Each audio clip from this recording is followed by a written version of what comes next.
Assalamualaikum warahmatullahi wabarakatuh.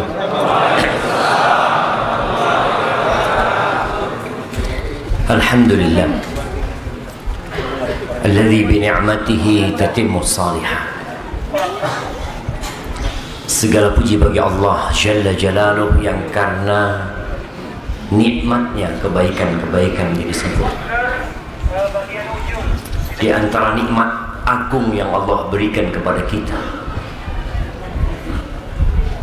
tapi kita lupa mensyukurinya, adalah nikmat persaudaraan yang Allah Azza wa Jalla mengatakan, "Law anfaqta ma fil ardi jami'an ma allafta bainahum." Kalau engkau menginfakkan semua yang ada di muka bumi, engkau tidak akan pernah membuat mereka saling mencintai dan mengasihi. Walakinallaha allafa bainahum, tapi Allah lah yang melembutkan dan menyatukan hati mereka. Kita ada di masjid bareng-bareng nih. Pertanyaannya, antum kenal nggak dengan yang di kanan dan di kiri antum? Tidak. Anda nggak akan mulai sampai antum kenal yang kanan dan kiri antum.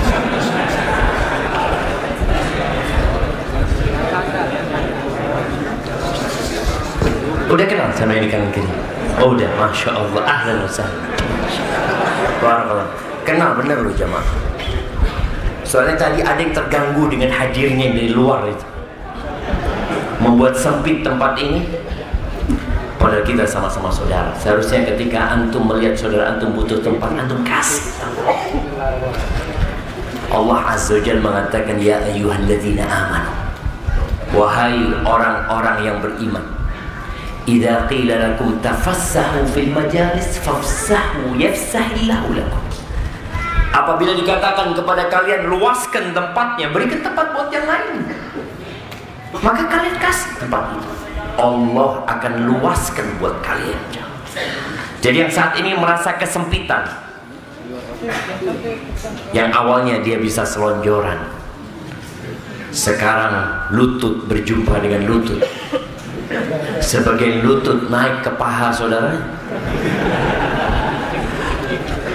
Ingat, kita saudara. Boleh jadi yang di kanan antum masuk surga lebih dulu daripada antum. Allahumma salli wa sallim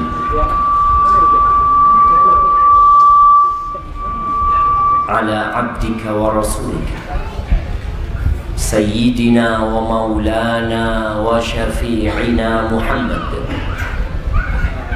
Antum kalau dengar nama Nabi Muhammad SAW jangan bengong. Salawat.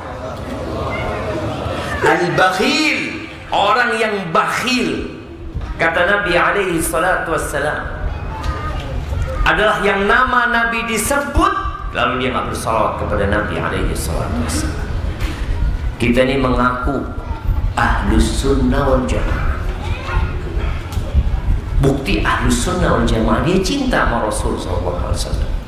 Setiap kali nama Nabi disebut, lisan dia akan mengatakan Allahumma salli wa sallim alaihi sallallahu alaihi wasallam. Nabi gak butuh masalah kita. Allah sudah bersalawat buat Nabi alaihi salatu wasallam. Kita tahu tuh ayat yang berbunyi innallaha wa malaikatahu yusalluna 'alan nabi. Sesungguhnya Allah dan para malaikatnya bersalawat buat Nabi alaihi salatu wassalam.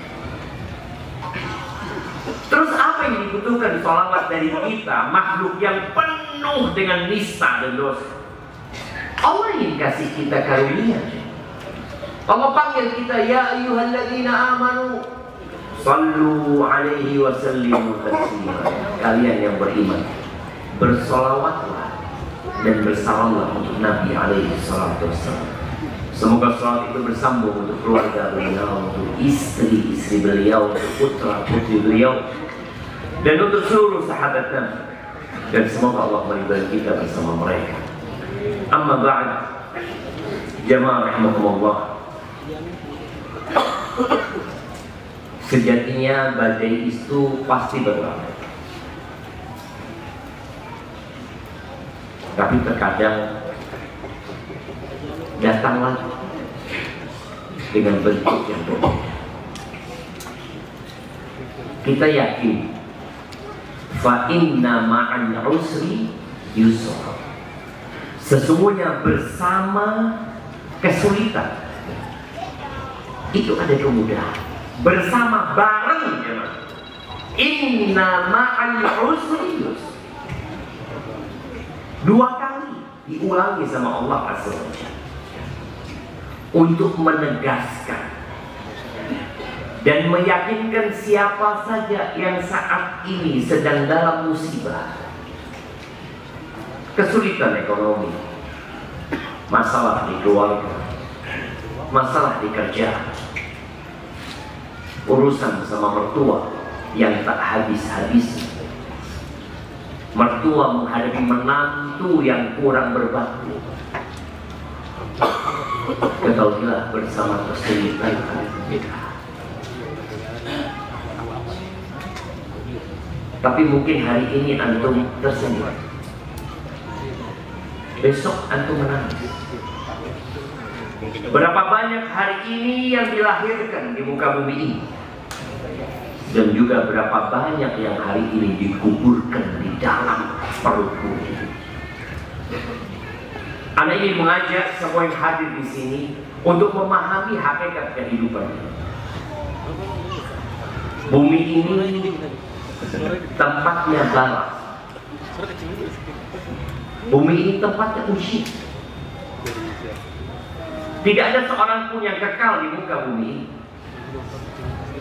Sekaya apapun dia, sehebat apapun dia. Para penguasa yang pernah berkuasa puluhan tahun, ratusan tahun, kemana mereka sekarang? Mereka pergi meninggalkan dunia ini. Para nabi, Nabi Nuh yang berdakwah saja selama 950 tahun. Umurnya berapa Nabi Nuh? Disebutkan umur beliau sampai 1400 tahun. Tapi kemana beliau sekarang? Pergi. Firaun yang sempat berkuasa, yang memiliki kekuasaan yang begitu mempesona, dengan bala tentara yang begitu kuat dan gagah perkasa, kemana?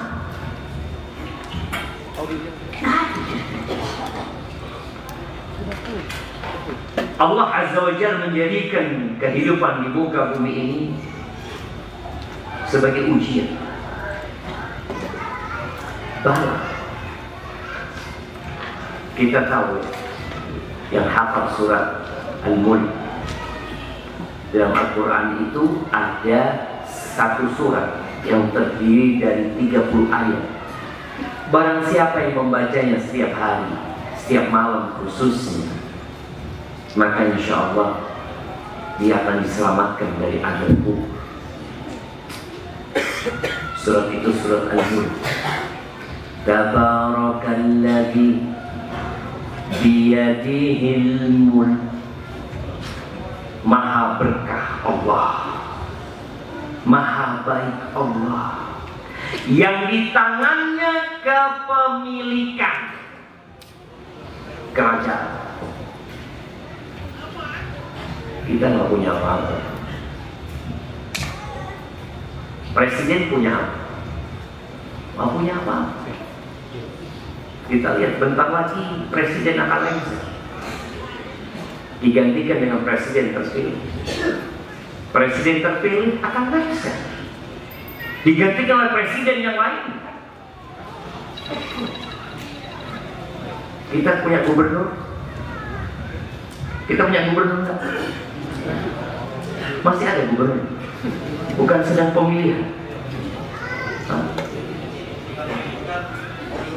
PJ, ada gubernurnya kan? PJ pun akan diganti oleh PJ. Jemaah hidup ini seperti kita nggak punya apa-apa. Sebagian kita merasa memiliki, dan merasa memiliki perasaan ini berbahaya, membuat sebagian orang jadi congkak akan sombong. Innal insana la yatgha an ra'ahu istaghna. Sesungguhnya manusia benar-benar melampaui batasan ini. Kapan? Ketika dia merasa nggak butuh, dia punya. Dia tidak pernah mikir mungkin besok mau makan apa. Dia punya harta yang cukup untuk 7 keturunan. Ingat, kepemilikan itu hanya milik Allah. Makanya orang yang berangkat haji, orang berangkat haji, berangkat umroh, dia meninggalkan negeri, meninggalkan rumahnya, meninggalkan pekerjaannya. Kalau dia seorang penguasa, meninggalkan kekuasaannya, dia berangkat ke rumah Allah, menjadi salah satu dari hamba Allah yang tawaf di rumah Allah. Apa yang dia lakukan tatkala dia menuju ke rumah Allah Azza wa Jalla? Dia bertalbiyah. Nah, bagaimana talbiyah? Pernah talbiyah? Semoga suatu saat antum talbiyah. Dia mengatakan labbaik Allahumma labbaik, labbaik la syarika laka labbaik, innal hamda wan ni'mata laka wal mulk la syarika lak. Dia mengatakan, ya Allah, aku datang ya Allah memenuhi panggilanmu. Tiada sekutu bagimu ya Allah. La syarika, innal hamda, sesungguhnya semua pujian, semua bentuk pujaan, sanjungan milik Allah. Sebagian manusia ingin dipuji karena kepandaiannya. Tanyakan sama dia, dari mana kau dapat kepandaiannya? Sebagian ingin dipuji karena gagahnya dan tampannya wajahnya. Tanyakan sama dia, dapat dari mana engkau kegagahan itu dan kegantengan itu? Sebagian ingin dipuji dengan hartanya. Tanyakan sama dia, dapat dari mana kau harta itu? Yang pantas dipuji itu hanya Allah. Makanya setiap sholat kita diwajibkan, dan sholat kita tidak sah kalau kita tidak mengatakan alhamdulillahi rabbil alamin. Alhamdulillah, semua pujian lillah, milik Allah Azza wa Jalla. Siapa Allah itu? Rabbil alamin. Allah pemilik alam semesta ini. Allah pemilik jagat raya ini. Yang kita lihat manusia berebut untuk mendapatkan isi bumi, kekayaan bumi atau kekayaan laut. Ingat, itu milik Allah. Innal hamda wan ni'mat, segala nikmat itu dari Allah dan milik Allah. Laka wal mulk, dan kepemilikan itu milik Allah saja, jemaah. La syarika, tiada sekutu baginya. Maka Allah Ta'ala mengatakan tabarakalladzi biyadihil mulku wa huwa ala kulli syai'in qadir. Dan dia maha kuasa atas segala sesuatu. Yang sekarang di atas, besok Allah bisa bikin dia di bawah. Yang sekarang sehat, segar bugar, Allah bisa bikin dia ngamar di rumah sakit sehari, 2 hari, sebulan, 2 bulan. Supaya kita tahu Allah itu maha kuasa atas segala sesuatu dan kita nggak punya apa-apa. Alladzi khalaqal mauta wal hayata liyabluwakum ayyukum ahsanu amala. Dialah Allah yang menciptakan kematian. Allah menciptakan kematian, jemaah. Kita dulu nggak ada. Nggak ada sebutan nama Syafiq bin Riza bin Hasan bahasa lama. Nggak ada. Nggak ada yang kenal sama kita. Bahkan disebut saja nggak bisa. Benar-benar kita itu nggak ada dulu, jamaah. Allah ingatkan, engkau dulu nggak ada loh. Lalu kau jadi ada. Untuk apa engkau diadakan? Kita tidak pernah mengajukan proposal untuk hidup di muka bumi ini. Tapi kita ada. Kita dilahirkan. Agar kita sadar tujuannya adalah liyabluwakum ayyukum ahsanu amala. Untuk menguji. Yabluwa. Bala. Siapa di antara kalian yang paling baik amalannya? Bukan yang paling kaya. Bukan yang paling sukses. Bukan yang paling berkuasa. Aduh jamaah. Yang paling baik amalannya. Wa huwal azizul ghafur. Dan Allah maha perkasa dan maha pengampun. Jamaah rahimakumullah. Bumi ini akan kita tinggalkan. Makanya bahasa Indonesianya orang mati apa? Meninggal dunia. Ditinggal dunia. Rumahnya ditinggal. Mobil yang bagus ditinggal. Motor. Antum lihat tadi kita ada yang pakai motor gede, mana MBI ini? Ditinggal antum. Pesan sama istrinya, nanti kalau aku mati motornya masukkan ke kuburan. Nggak bakal dimasukin ke kuburan sama istrinya. Nggak ada, engkau sana. Selesai hidupmu. Bawa amalanmu, hartamu udah nggak bisa kau bawa. Jamaah rahimakumullah. Kelak di sana ada dua tempat. Surga dan neraka. Kita lihat ya. Nggak semua orang di muka bumi ini senang hidupnya. Ada yang Masya Allah, hartanya banyak ya. Pekerjaannya lancar, berkuasa, sehat badannya. Ada orang-orang yang enggak. Ada orang-orang yang zalim, yang memakan harta orang lain, menindas. Tapi dia tidak terjerat dengan hukum. Kebal hukum. Kita melihat seperti itu.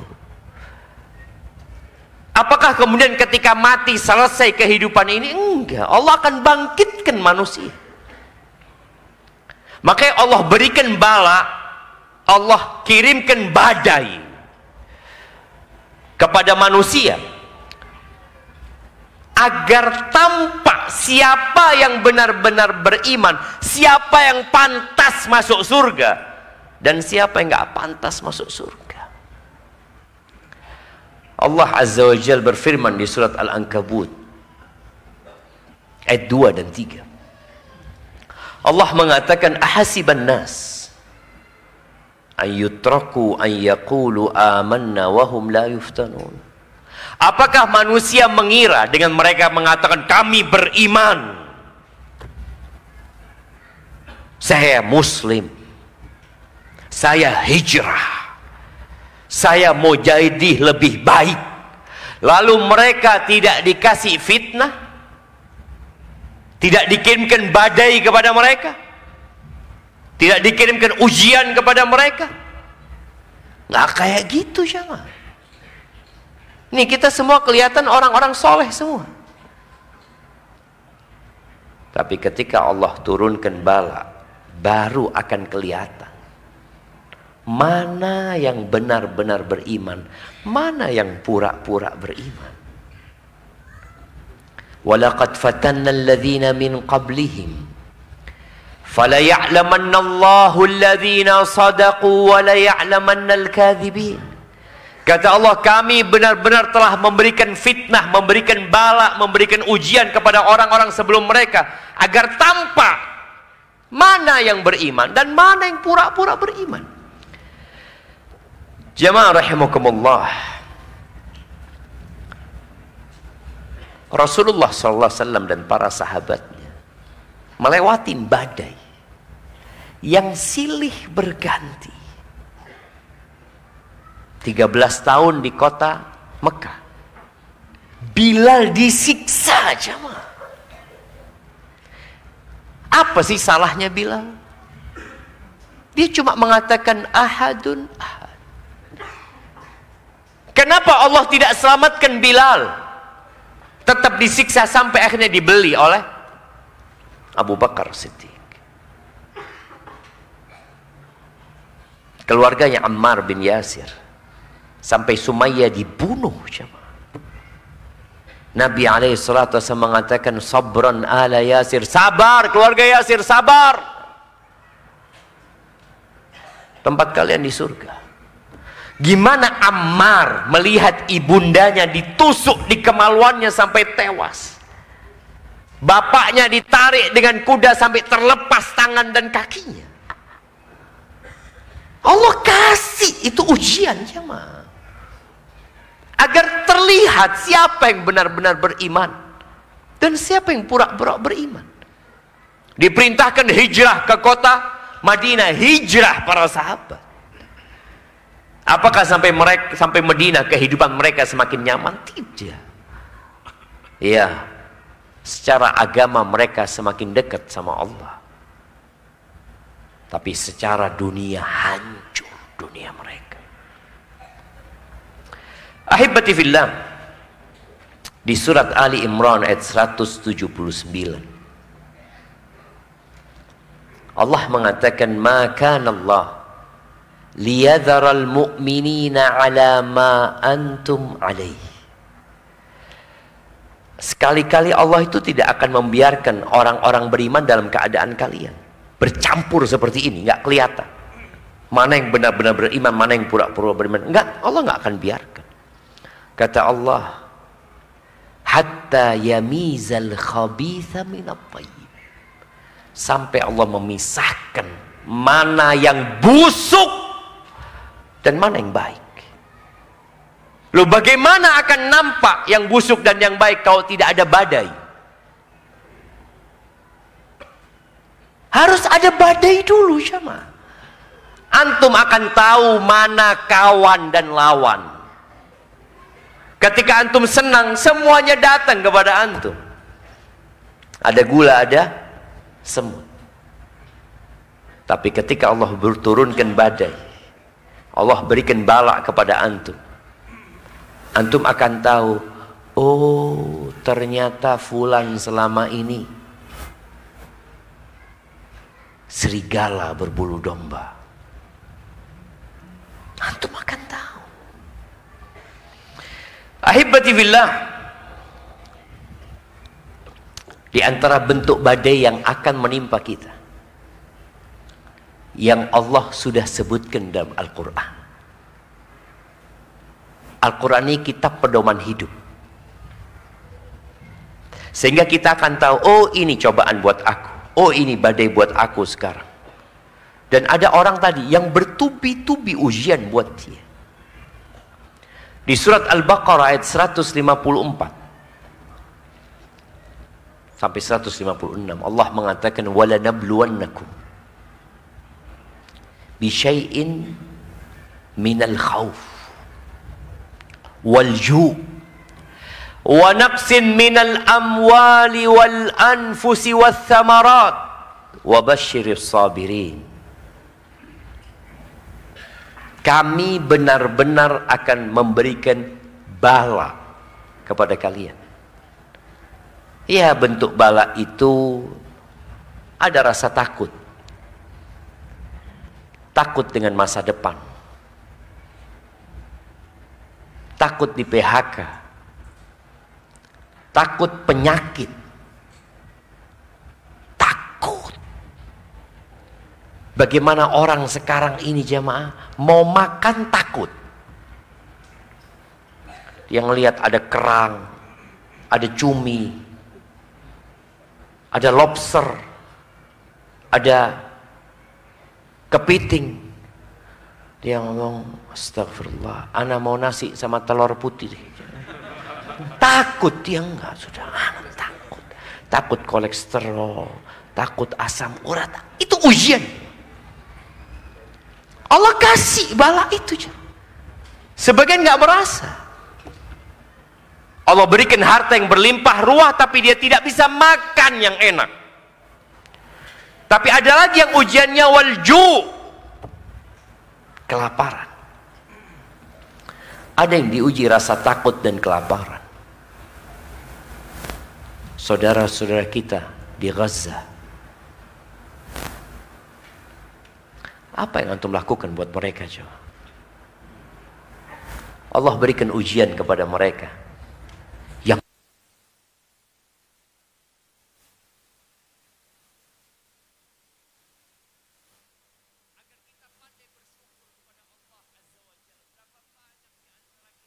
sering mengeluh, terus berkeluh kesah, seakan-akan orang yang paling berat badainya, cobaannya, ujiannya. Antum kau ngelihat saudara-saudara antum di Palestina, selesai, sudah nggak ada apa-apanya ujian antum. Tapi yang jadi masalah, mata kita melihat ke atas. Antum ketika ngelihat orang naik mobil bagus, sedangkan mobil antum mungkin bensinnya masih campur dorong. Ada orangnya. Ketika antum melihat yang mobilnya Masya Allah starter langsung hidup ini, ya Allah enak banget deh. Susah hidup anak. Antum melihat ada orang-orang yang nggak bisa jalan sama. Anda dapat satu potongan video seorang laki-laki yang kehilangan kedua matanya, kehilangan satu tangannya. Dia tetap mengatakan Alhamdulillahi Rabbil Alamin. Antum lihat anak-anak yang harus diamputasi, dia masih bayi.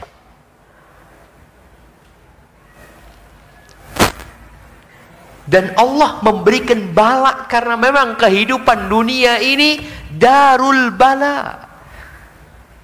Allah mengatakan fala taghurrannakumul hayatud dunya, jangan tertipu dengan kehidupan dunia.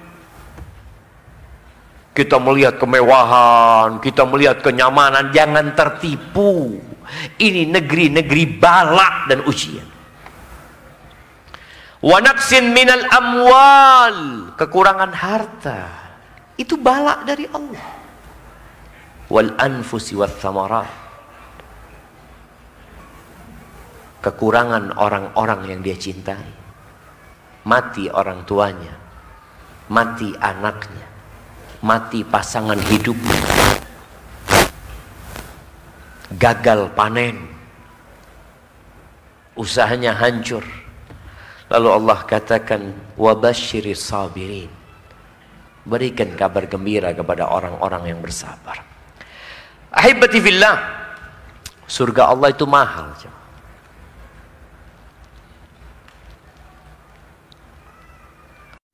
Ditinggal mati istrinya, ditinggal mati istrinya, ditinggal mati istrinya, ditinggal mati oleh putranya Al-Qasim, Abdullah, Ibrahim, Zainab, Ruqayyah, Ummu Kulthum. Nabi kita alaihissalam dikasih bala. Bagaimana kecintaan orang tua kepada putra-putrinya, Allah kasih ujian. Maka ketika seorang mendapatkan ujian, anaknya mati, Nabi kita alaihissalam 7 anaknya meninggal dunia. Alaihissalatu wassalam, 6 yang meninggal dunia di masa hidup Rasulullah sallallahu alaihi wasallam. Maka Allah Azza wa Jalla mengatakan di surat Ali Imran ayat 142, am hasibtum an tadkhulul jannah, apakah kalian mengira kalian bisa masuk surga? Walamma ya'lamillahu alladhina jahadu minkum wa ya'lamas sabirin. Sedangkan Allah belum ditampakkan sama Allah. Siapa di antara kalian yang benar-benar berjuang?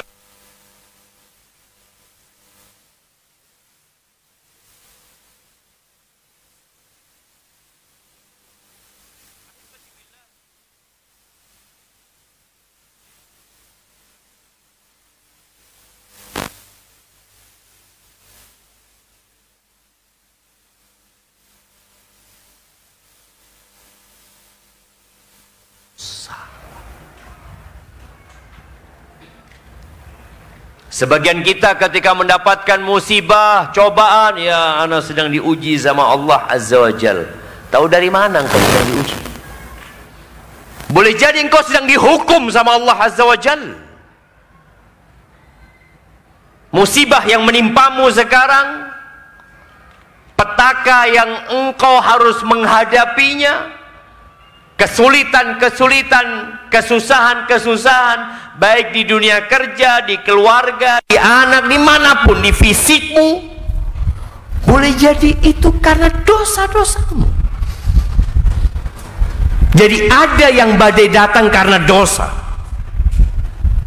ada yang ujian datang untuk mengangkat derajat. Antum termasuk yang mana?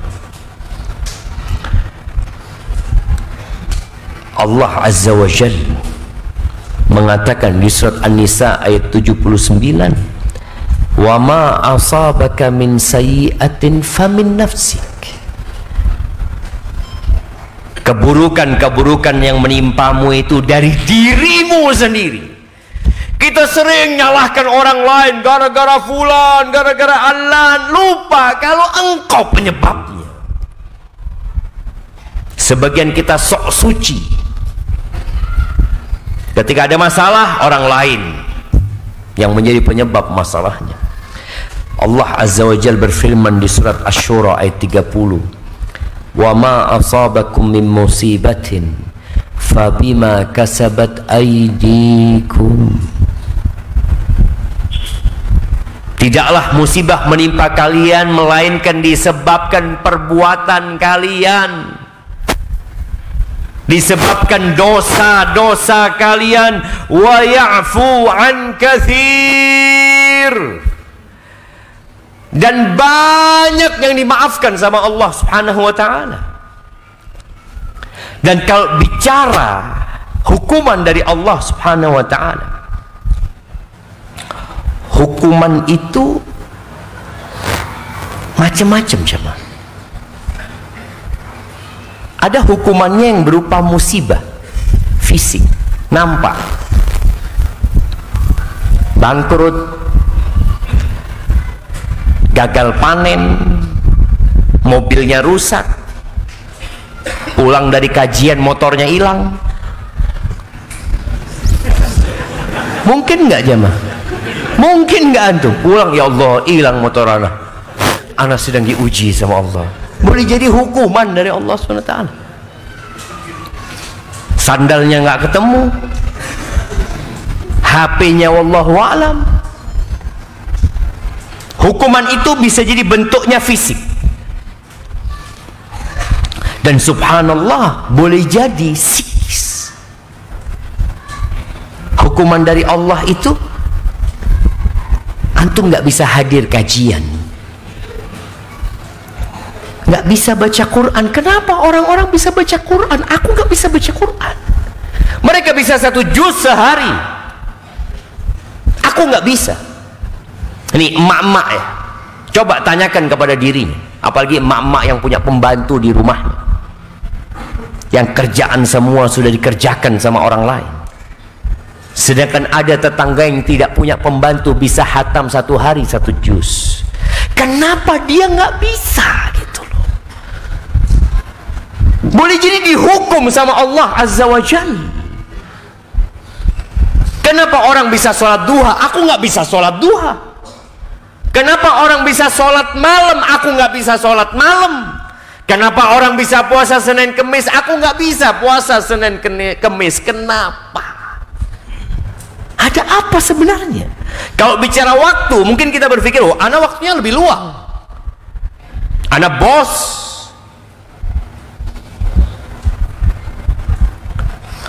Pernah datang kepada Hasan al-Basri seseorang lelaki mengatakan, ya Aba Sa'id, aku ini punya masalah, kata dia. Aku itu tiap malam aku siapkan yang namanya tempat wudu, air wudu, semua keperluan untuk sholat malam aku siapkan. Tapi selalu aku bangun adzan subuh. Apa kata Hasan Basri? Qayyadatka dhunubuka, engkau dirantai, dibelenggu dengan dosa-dosa. Ahibati billah. Tapi banyak orang yang nggak sadar. Dia merasa alhamdulillah Ustaz, anak hidup enak, fulus lancar, usaha jalan terus. Diriwayatkan bahwa ada seorang dari Bani Israel yang dia berkata, mengatakan, ya Rabbi, wahai Rabbku, ma aktsara ma'asik, betapa banyaknya aku berbuat maksiat kepadamu, wala tu'aqibuni, tapi engkau tidak menghukumku. Karena memang ada orang-orang yang selalu berpikir hukuman dari Allah itu ya dunia, sakit. Enggak, alhamdulillah jarang sakit. Susah cari pekerjaan, enggak. Ini orang mengatakan, ya Allah, kok bisa gitu loh, aku ini banyak berbuat dosa tapi nggak dihukum sama Allah Azza wa Jalla. Fa'auhallahu linabiin, Allah wahyukan kepada nabi yang ada di zaman itu untuk mengatakan kepada hamba, kepada manusia yang tidak sadar, yang dia heran kenapa aku banyak berbuat maksiat tapi kok nggak dihukum-hukum sama Allah Azza wa Jalla. Apa wahyu yang disampaikan kepada laki-laki itu? Ma aktsara ma uaqibuka wa la tash'uru bihadza, betapa seringnya aku menghukummu tapi engkau nggak merasa. Betapa sering sebagian kita dihukum sama Allah. Dulu alhamdulillah anak tiap hari 1 juz, sekarang udah nggak baca lagi 1 juz. Boleh jadi antum sedang dihukum sama Allah tapi nggak sadar jemaah. Udah azan belum? Nah, kita dengar azan dulu. Nah,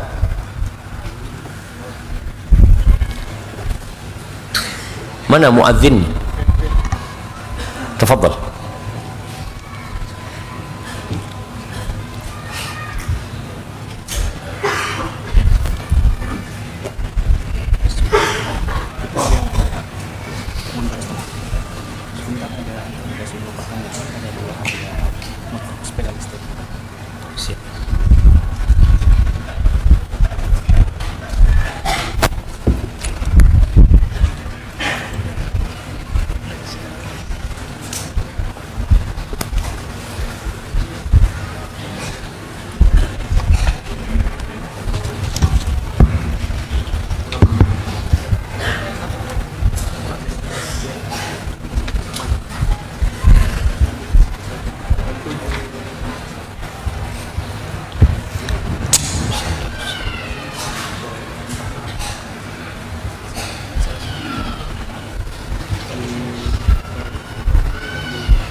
Allahu Akbar, Allahu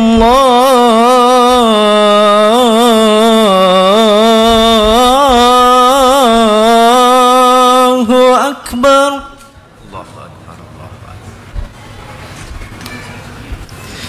Allahu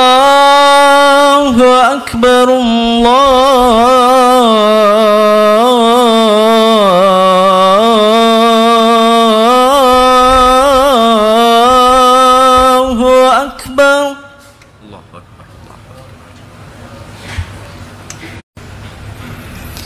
حي على الصلاة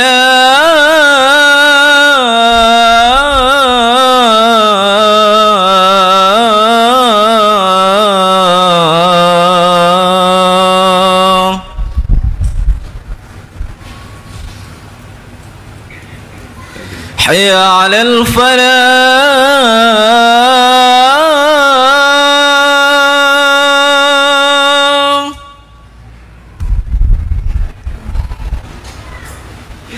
حي على الفلاح.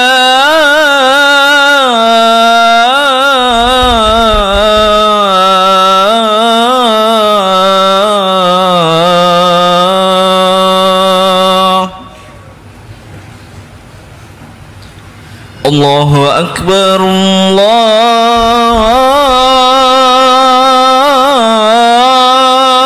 الله أكبر.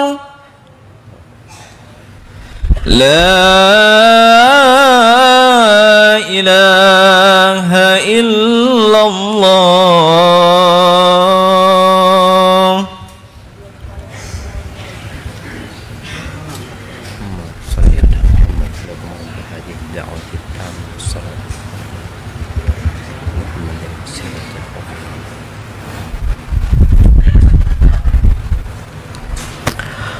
Allahumma salli wa sallim ala nabiyyina Muhammad. Hukuman dari Allah boleh jadi berupa musibah fisik yang nampak, boleh jadi yang berkaitan dengan mental manusia. Allah bikin dia sulit beribadah. Jumatan dulu selalu di saf pertama, sekarang nggak pernah di saf pertama. Dan ternyata di antara hukuman dari Allah itu buat orang yang suka berbuat dosa ini, Allah luaskan rizkinya. Yang sekarang sedang diluaskan rizkinya, dikasih nikmat, jangan-jangan itu hukuman dari Allah SWT. Allah berfirman di surat Al-A'raf ayat 94 sampai 96 ya. Allah mengatakan, "Wa ma arsalna fi qaryatin min nabiyyin illa akhadna ahlaha bil ba'sa wad dharra la'allahum yadharra'un." Tidak pernah kami mengutus seorang nabi ke satu negeri, melainkan kami akan berikan bala kepada penduduk negeri itu. Ya, kesulitan ekonomi, wabah penyakit, macam-macam lah Allah berikan. Apa tujuannya? La'allahum yadharra'un, agar mereka kembali kepada Allah, memohon kepada Allah, menjadi hamba Allah yang lebih baik. Tadi kita sebutkan di awal, orang itu jadi sombong ketika dia nyaman hidupnya, semua kebutuhannya ada. Ana ingat jemaah, ana pernah di satu waktu nggak punya duit sama sekali. Waktu mahasiswa, anak ke kamar, ya, apa yang mau dimakan ya Allah. Di situ kita benar-benar minta sama Allah. Ada sisa roti entah berapa hari yang lalu ya. Orang itu ketika dia nggak punya apa-apa dan dia beriman, kepada siapa dia akan minta? Allah jemaah. Allah berikan bala itu kepada negeri itu agar mereka kembali kepada Allah Azza wa Jalla. Tapi ternyata mereka nggak sadar. Lalu apa yang Allah berikan kepada mereka? Setelah dikasih bala, Allah kasih nikmat. Di ayat 95 Allah mengatakan, "Tsumma baddalna makana sayyi'ati al-hasanah hatta afau." Kemudian setelah dikasih ujian yang berat, yang nggak nyaman, Allah kasih kenyamanan. Allah ganti ujiannya. Kesulitan-kesulitan jadi kemudahan, yang berat jadi ringan, sampai Allah kasih mereka anak-anak, keturunan, harta benda yang banyak, sampai jumlahnya banyak sekali. Lalu apa kata orang-orang itu? وَقَالُوا قَدْ مَسَّ آبَاءَنَا الضَّرَّاءُ وَالسَّرَّاءُ. Kata mereka, ya memang hidup tuh kayak gini. Dulu nenek moyang kita ya ditimpa penyakit, ditimpa kesulitan, tapi juga dapat nikmat, kenyamanan mereka. Mereka bukan kembali kepada Allah, mereka bukan bertobat dan bersyukur atas nikmat yang Allah berikan, beristighfar atas dosa-dosa mereka. Mereka malah mengatakan, oh biasa kayak gini ini. Apa yang terjadi? Fa'akhadnahum baghtah wa hum la yash'urun. Kemudian kami cabut nyawa mereka sekonyong-konyong. atau kami kasih azab mereka dengan tiba-tiba, dan mereka tidak sadar dengan itu, nggak sempat tobat. Jemaah, ada orang yang Allah kasih penyakit, bisa jadi orang ini ya masih ada harapan tobat, karena ada yang datang berkunjung, ya Allah engkau banyak istighfar, ya mohon ampun kepada Allah Azza wa Jalla, kayaknya engkau banyak dosanya. Dia lihat suudzon sama ana, ana ini sedang mau diangkat derajatnya. Ada kesempatan orang kalau dikasih penyakit, dikasih kesulitan, masih ada kesempatan untuk kembali kepada Allah Azza wa Jalla. Tapi kalau Allah berikan kepada dia kenikmatan, lupa dia cuma. Maka Allah katakan, walau anna ahlal qura amanu wattaqau. Andai kata penduduk negeri itu mau beriman, melaksanakan perintah Allah dan bertakwa menjauhi larangan Allah, la fatahna alaihim barakat. Niscaya kami akan bukakan buat mereka pintu-pintu berkah, jemaah, dari langit, minas sama'i wal ard. Walakin kadzabu fa akhadnahum bima kanu yaksibun. Tapi mereka mendustakan. Akhirnya Allah berikan azab kepada mereka gara-gara perbuatan mereka. Maka ingat, hukuman yang Allah berikan kepada kita gara-gara dosa kita bisa jadi bentuknya bencana, petaka dalam urusan dunia kita. Boleh jadi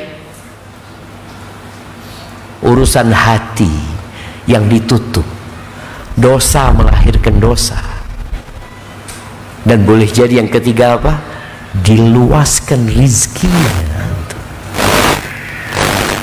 Sampai kata Nabi alaihi salatu wassalam, idza ra'aitallaha yu'til 'abda 'ala ma'asihi ma yuhib.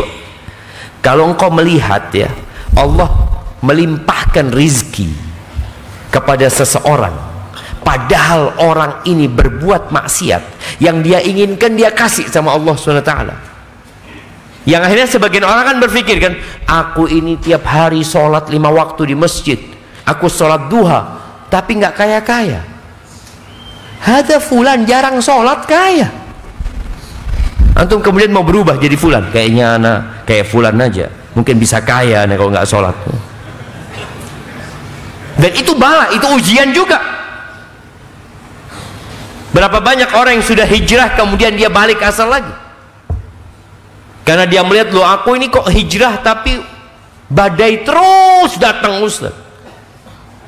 Dulu Ustaz waktu anak belum hijrah, Masya Allah hidup tenang-tenang saja.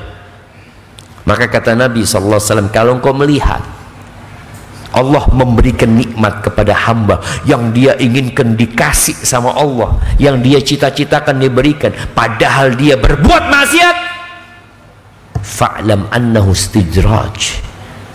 Ketahuilah itu yang disebut istidraj. Istidraj itu tadi orang yang dikasih rezeki terus kemudian dicabut nyawanya dalam kondisi dia tidak bertobat kepada Allah Azza wa Jalla. Jamaah rahimakumullah. Tapi ada yang bala itu memang untuk mengangkat derajat. Ia menghapuskan dosa, semua orang punya dosa ya, tapi untuk mengangkat derajatnya. Kapan? Ketika orang itu orang soleh. Yang paling besar balaknya itu para nabi, jemaah. Antum kalau ngelihat bagaimana ujian yang Allah berikan kepada Nabi kita Muhammad alaihi salatu wasallam, nggak ada manusia yang ujiannya lebih berat daripada Rasulullah sallallahu alaihi wasallam. Tujuannya apa? Mengangkat derajat Nabi sallallahu alaihi wasallam. Ahibati fillah, ada manusia yang amalnya nggak cukup untuk masuk surga, atau dia sudah punya derajat di surga yang Allah tetapkan, tapi amalannya nggak cukup. Kata Nabi alaihi salatu wassalam di hadis yang diriwayatkan Ahmad dan Abu Dawud, idza sabaqat lil abdi minallahi manzilatun, kalau sudah Allah tetapkan buat seorang hamba kedudukan di surga Allah Azza wa Jalla, lam yablugha bi amalihi, tapi amalannya nggak cukup untuk sampai ke sana, ibtalahullah, maka Allah akan kasih bala orang ini fi jasadihi au fi malihi au fi waladihi, maka Allah akan kasih bala orang ini di tubuhnya sakit, atau di hartanya hilang, kehilangan harta, atau di anaknya.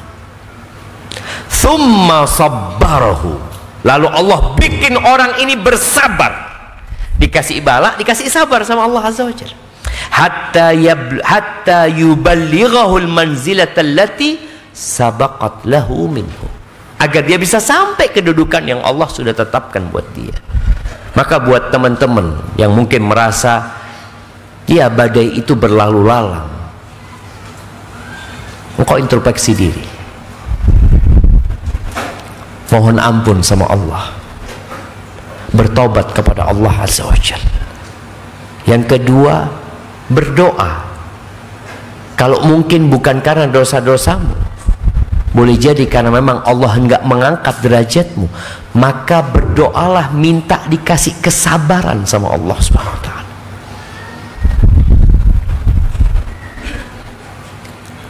Dan mohon kepada Allah husnul khatimah.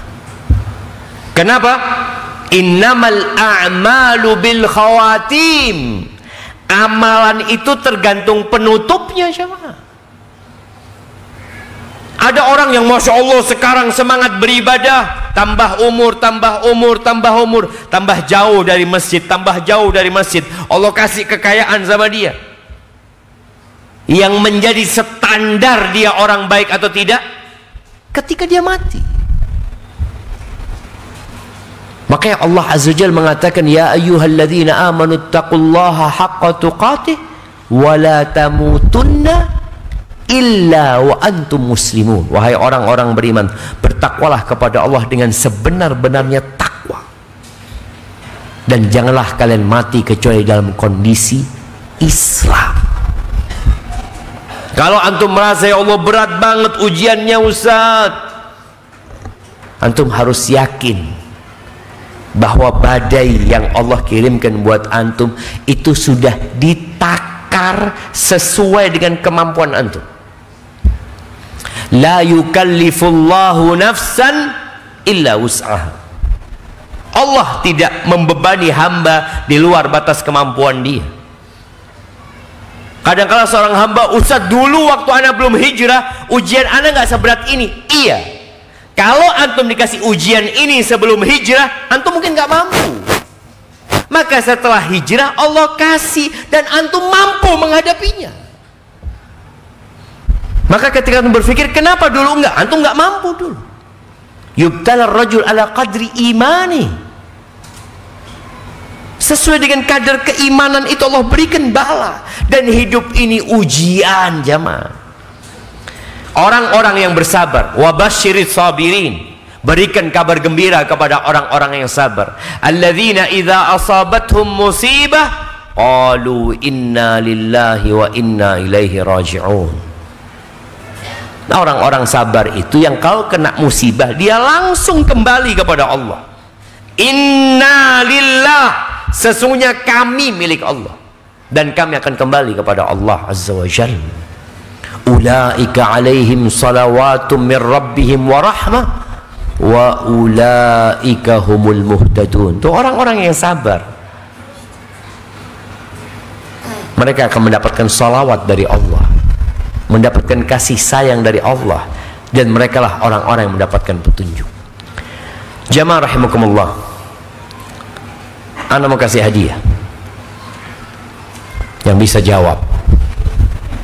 Hadiahnya sepeda listrik. Ana izin minum dulu. Bismillah.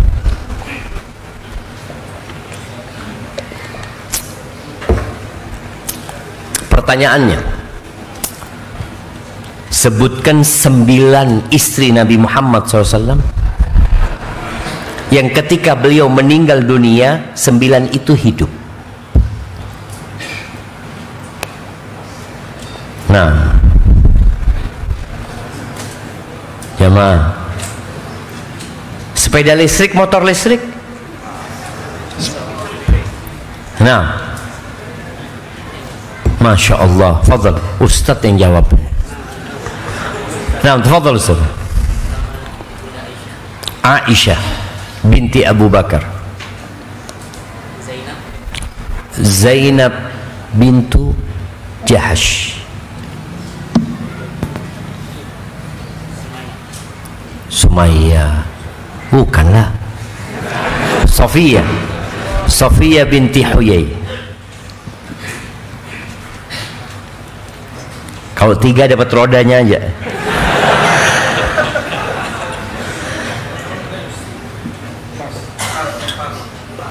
Tunggu dulu, sabar dulu jamaah. Aisyah, Zainab bintu Jahash, Safiyah binti Huyai, Ummu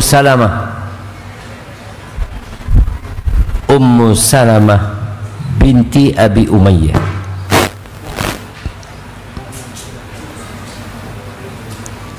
Tunggu sampai nyerah.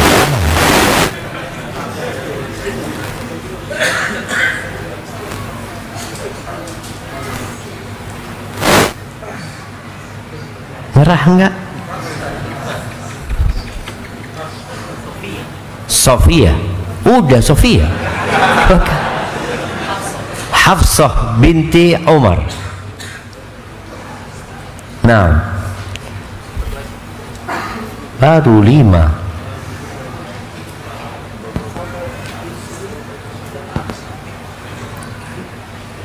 Tunggu dulu, sabar aja. 5 ini dapat roda 2. Saudah binti Zam'ah.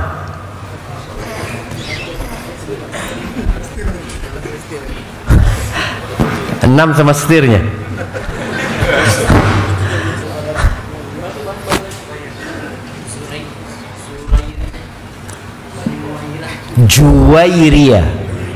Juwairiyah bintil Harith. Nah, tinggal 2 lagi jemaah. Ummu Habibah binti Abi Sufyan. Nah, satu lagi bintul Harith. Hah? Enggak budak. Satu lagi, nggak apa-apa lah, kasih sepedanya. Siapa? Maimunah bintul Harith. Masya Allah, mabruk, barakallahu fikum. Taib, tinggal 1 sepeda lagi. Di akhwat mungkin Ustaz. Di akhwat mungkin bisa. Ada mic di akhwat. Nanti kita kasih mic-nya. Nanti. Sekarang. Antum nanti. Sekarang. Oke, Ustaz, sekarang. Iya. Sekarang di akhwat, nanti di akhwat yang jawab, boleh angkat tangan. Silakan Ustaz. Kalau antum udah siap baru kabarin ana. Ana sudah di akhwat Ustaz. Nanti sudah di akhwat antum? Sudah Ustaz. Baik. Buat para akhwat, kapan seorang itu dikasih ujian untuk mengangkat derajat dan kapan dia dikasih hukuman karena dosa yang dia lakukan? Yang mau jawab, sudah ada yang mau jawab Ustaz. Silakan. Yang itu duluan kayak. Iya. Jaringannya nanti hilang ke sini. Iya. Yang ini nih. Karena sejatinya ada orang yang bunuh diri. Dia berpikir dengan dia bunuh diri selesai dia dari azab dunia. Padahal hukuman dia sedang berlangsung di akhirat.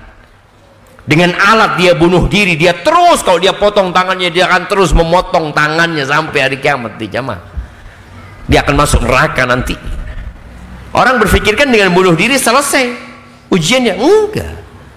Memang azab dunianya selesai, tapi azab ukhrawi akan berlanjut buat dia. Barakallahu fiik. Kita akan masuk ke sesi tanya jawab. Nah, mana panitianya? Ustaz, ini kita pertanyaan pertama dari akhwat kan Ustaz? Siap. Bismillah. Mohon Ustaz diberikan pencerahan agar kami istiqomah di atas sunnah walaupun suami kami telah berbuat zolim. contoh istri Raja Fir'aun yang tetap bertakwa sebagaimana dalam surat At-Tahrim, istri Fir'aun berdoa kepada Allah dibuatkan rumah di dalam surga. Mohon pencerahan Ustaz. Barakallahu fikum. Barakallahu fiik. Iya, nasihat buat istri-istri. Tapi sebelum anak kasih nasihat istri, anak mau kasih nasihat para suami. Kayaknya ini jangan dihadapkan ke anak.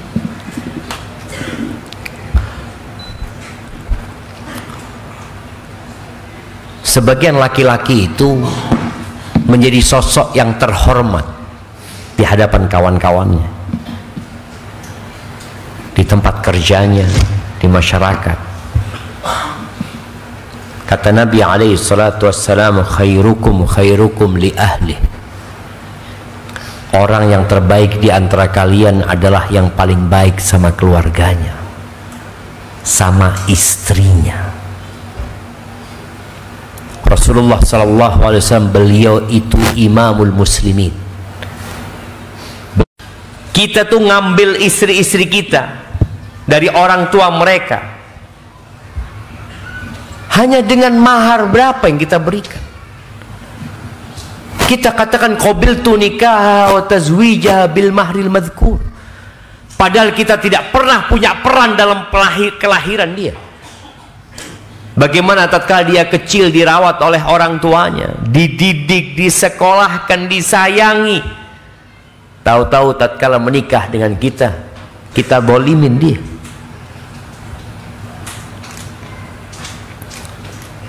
Maka buat para wanita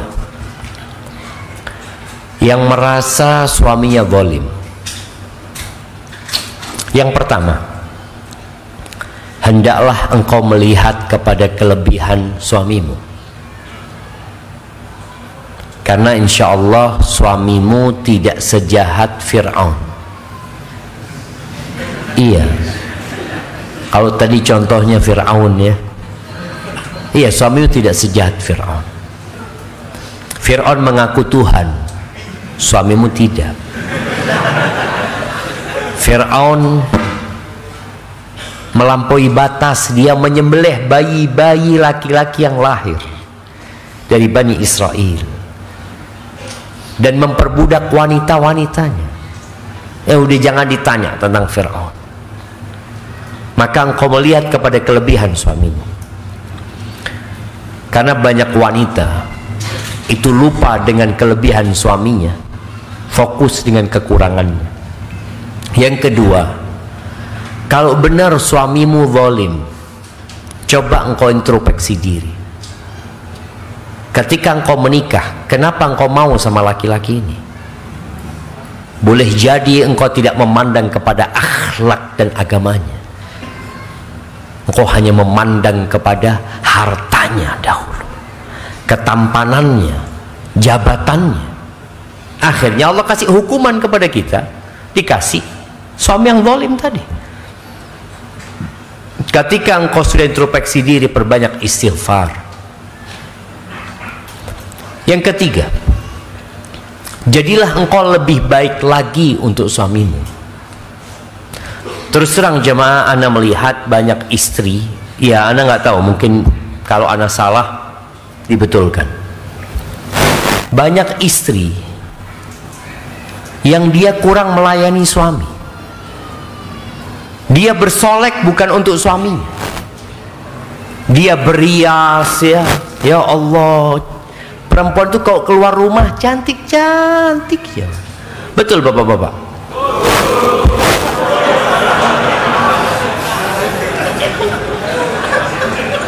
Ibu-ibu dengerin tuh. Betul. Sampai orang itu heran, gimana sih perempuan-perempuan udah pada ngaji ini itu, keluar rumah dengan riasannya, tapi sampai rumah langsung dia hilangkan semua riasan.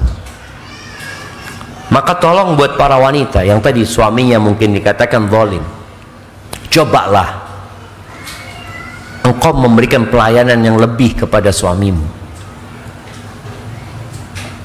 Ana masih ingat dengan sebuah permisalan ya, seorang wanita yang datang kepada seorang ustadz Lalu dia menceritakan suaminya yang zalim, macam-macam lah dia ceritakan tentang suaminya. Laki-laki itu fitnah terbesarnya adalah wanita. Maka tolong engkau berikan pelayanan kepada suami, jangan pernah bantah sama suami. Ketika suamimu memanggil, tinggalkan semua pekerjaan, lagi masak matikan kompornya. Engkau lagi keluar ada acara, suami ngomong, manggilnya apa suami kepada istrinya di sini? Hah? Adik. Dek pulang. Siap, pulang. Kajian nih sekarang. Kajian, tahu-tahu semeter, dek pulang ya. Pulang, tinggal kajiannya. Subhanallah, coba. Besarnya hak suami. Maka tolong wanita yang punya suami yang zalim lakukan itu. Ana mendengar sebuah fatwa yang terus terang, ketika ana mendengar fatwa itu atau ana membaca fatwa itu, ana jadi introspeksi kepada diri ana dan mengevaluasi fatwa-fatwa yang pernah ana sampaikan. Ini ada seorang wanita telepon kepada seorang syekh. Syekh ini sudah umur 94 tahun coba, di sebuah televisi. Perempuan ini mengatakan, syekh, ana punya suami pemabuk, syekh. Tadi malam dia pulang dalam kondisi aku sedang baca Quran di rumah. Dia masuk rumah, dia ambil Quran itu, syekh, dia robek-robek, dia buang ke toilet, syekh. Apa yang harus ana lakukan? Menurut antum apa? Gugat cerai lah. Ada apa dipelihara laki kayak gini? Tapi sebenarnya syekh itu tanya, engkau punya anak? Iya syekh, anak punya anak 5. Syekh lalu tanya, engkau punya keluarga yang akan menghidupimu ketika kau berpisah sama suaminya? Nggak ada syekh tadi. Keluargamu ada di mana? Keluarga kau ada di desa jauh. Lalu syekh mengatakan, nak, engkau sabar nak ya. Doakan suamimu, doakan. Engkau terus berikan pelayanan kepada suami sambil engkau doakan. Nah, syekh kata dia, suami kayak gini aku masih harus bertahan, syekh. Apa kata syekh itu? Nah, aku takut kalau engkau gugat cerai, pemabuknya jadi 6. Nah, aku takut. Kalau akhirnya sang bapak mengamkan, bapaknya yang kaya raya, diambil itu anaknya semua, engkau tidak punya akses terhadap anak-anaknya, jadi 6 pemabuknya. Akhirnya perempuan ini mendengarkan ucapan syekh itu, udah selesai. Setahun kemudian perempuan ini telepon lagi, dia telepon di acara yang sama ya. Syekh masih ingat sama ana, kata dia. Kata syekh, enggak. Siapa engkau? Kata dia. Coba ingatkan aku. Syekh, aku yang pernah telepon sama engkau tentang suamiku yang mabuk kemudian merobek Al-Quran. Iya nak, gimana? Kasih aku kabar gembira tentang suamimu. Alhamdulillah syekh, suami ana sekarang yang selalu buka pintu masjid waktu sholat subuh. Perlu sabar kadang-kala jamaah, perlu kesungguhan. Allah Azza wa Jalla itu yang punya hak memberikan hidayah. Allah tidak akan memberikan hidayah kepada istrinya Nabi Nuh, tidak pula kepada istrinya Nabi Lut, tidak pula kepada anaknya Nabi Nuh dan bapaknya Nabi Ibrahim. Maka kita minta sama Allah, dan hidup ini ujian. Jangan engkau kemudian gugat cerai padahal masalah itu masih mungkin diselesaikan. Hadza wallahu a'lam bissawab. Nah, Taib, ini masih dari awat set. Afwan curhat kayaknya. Bagaimana hukumnya bila ada seorang ahwat selingkuh dengan suami orang lain lalu menikah diam-diam, dan ihwan tersebut juga memang ingin poligami tetapi diawali dengan cara yang diharamkan Allah, dan si perempuannya juga disuruh untuk hijrah, namun hijrahnya bukan karena Allah tapi karena ingin menikah dengan laki-laki tersebut. pertanyaannya, apakah wanita tersebut layak untuk dinikahi? Apakah pernikahan mereka sah? Yang mana suami tersebut menikahi wanita untuk bangga-banggaan, bisa memiliki banyak wanita, dan si wanita tersebut juga menikah dengan laki-laki itu hanya karena materi. Jamaah rahimakumullah ya. Rasulullah sallallahu alaihi wasallam mengatakan, "Ma taraktu fitnatan adarra 'ala ar-rijali minan nisa." Kata Nabi alaihi salatu wasallam, aku tidak meninggalkan sebuah fitnah, sebuah ujian, sebuah cobaan buat kaum laki-laki yang lebih berbahaya daripada wanita. Tidak ada alasan seorang laki-laki berzina, sedangkan Allah sudah membolehkan dia untuk menikah lebih dari satu. Fankihu ma taba lakum minan nisa mathna wa thulatha wa ruba'. Fa in khiftum alla ta'dilu fawahidah. Tapi kalau kalian takut tidak mampu berlaku adil, maka cukup satu. Lu gimana? Anak ini takut rumah tangga anak berantakan kalau anak nikah lagi. Anak takut tidak mampu berlaku adil. Terus engkau mau berzina? Nggak boleh. Bagaimana menyalurkan syahwatnya yang berlebih mungkin? Engkau puasa. Hidup ini bukan untuk bersenang-senang, tapi untuk beribadah kepada Allah Azza wa Jalla. Kemudian tadi ada laki-laki yang mungkin dia berharta, kemudian dia suka sama wanita, dia berzina dengan wanita tersebut, lalu dia menikahin wanita tersebut. Jamaah, ketika engkau berzina, bukan menikahin pezina itu, tapi bertobatlah kepada Allah Azza wa Jalla. Sebagian laki-laki mengatakan, aku ingin bertanggung jawab. Nggak ada. Tanggung jawabmu itu dengan bertobat kepada Allah dan membuat wanita itu bertobat. Makanya dalam agama kita, anak hasil zina, walaupun bapak biologisnya menikahi, dinasabkan ke siapa? Ke ibunya. Makanya ada orang tua, oh harus tanggung jawab. Nggak bisa, nasabnya tetap ke emaknya.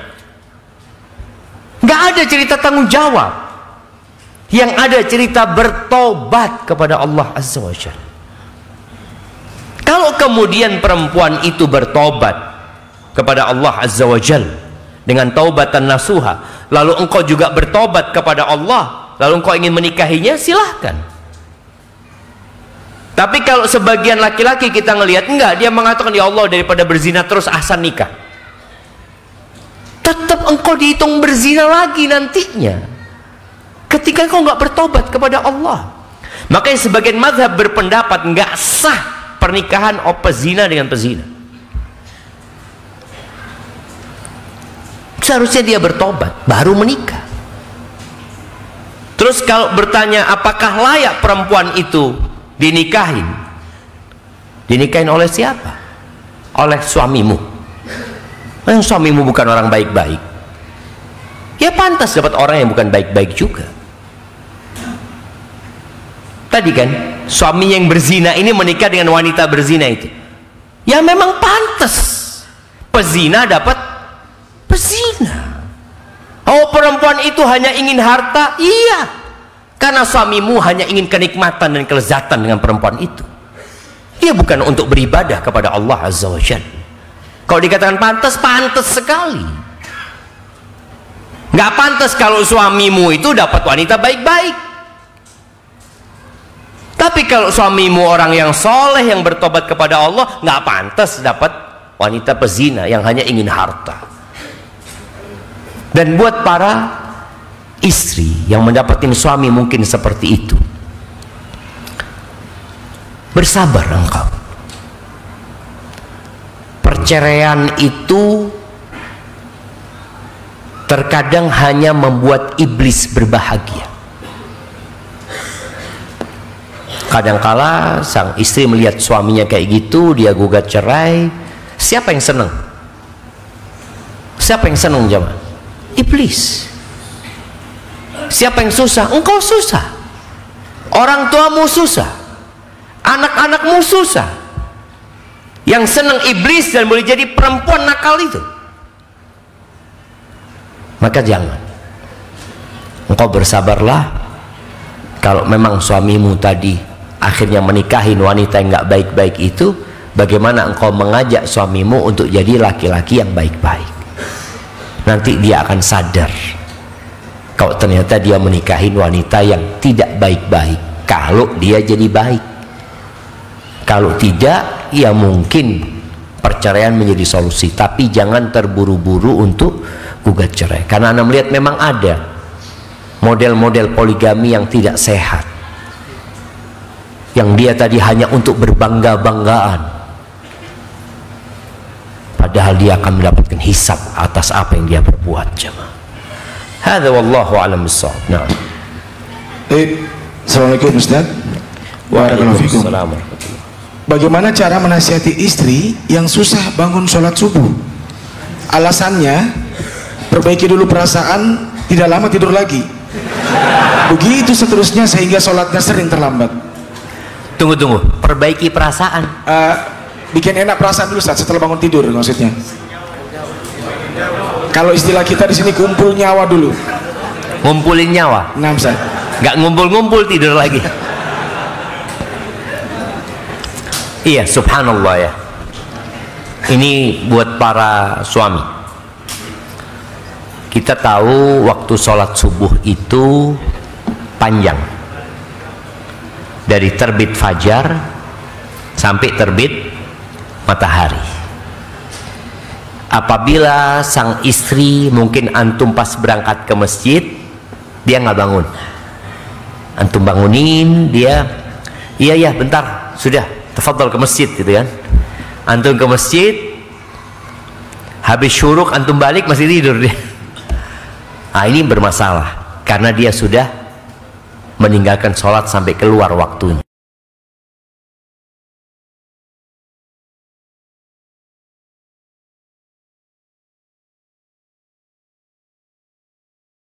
Itu alarm.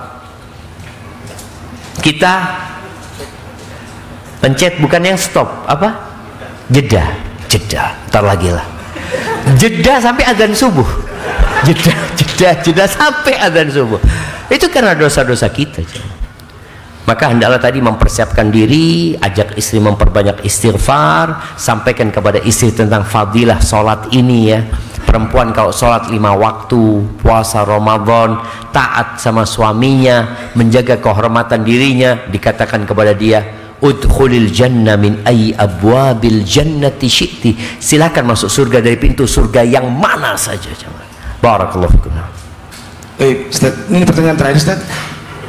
Assalamualaikum Ustaz. Waalaikumsalam warahmatullahi wabarakatuh. Apakah jomblo juga termasuk ujian Ustaz? Karena ana sudah beberapa kali mengajak akhwat untuk menikah, tapi tidak ada yang mau Ustaz.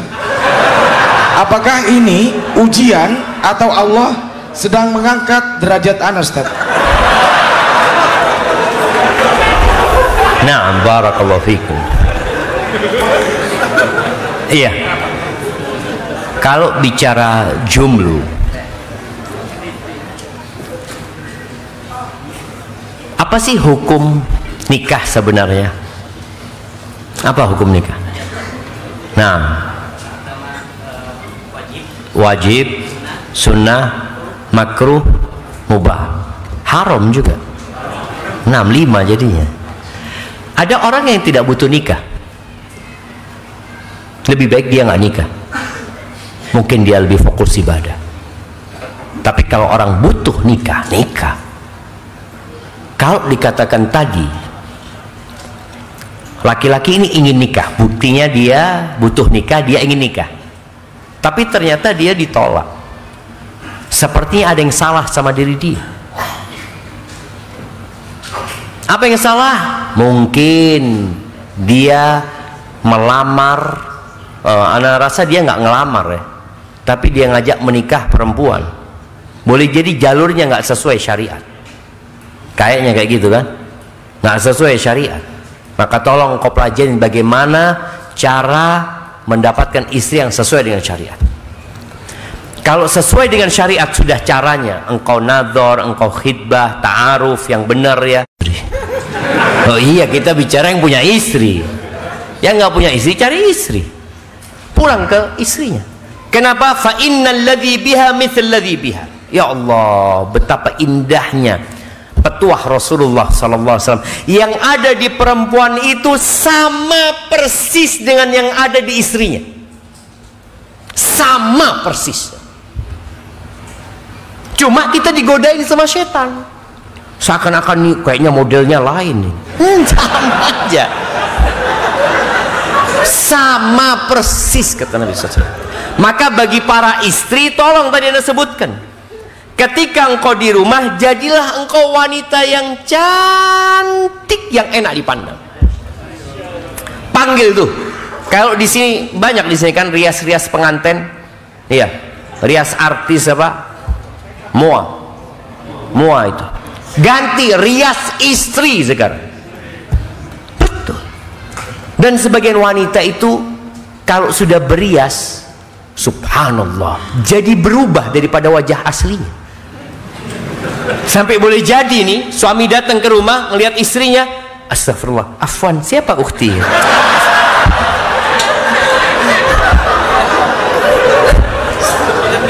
Nah, boleh jadi jemaah karena dia berias, yang biasanya nggak pernah berias ya, dengan pakaian yang seksi di rumahnya, itu membuat suami kalau ada masalah di luar pulang ke rumahnya.